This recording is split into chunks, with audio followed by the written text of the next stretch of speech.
ዮሐና አቤት 3/4ኛ እና 5/7ኛ አቻ ክፍልፋይ መሆናቸው እንዴት ማረጋገጥ እንችላለን? እስቲ እንዴት ነው አሳይ።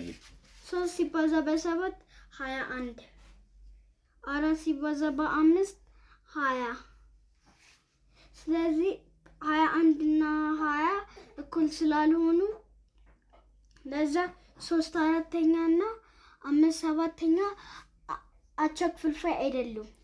እሺ አሁን ደግሞ 2/3ኛ እና 8/12ኛ 2 ሲባዛ በ12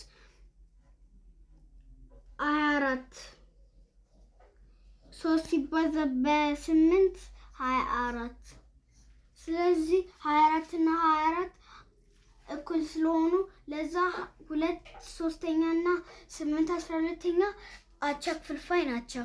ስላዳመጣችን አመሰግናለሁ።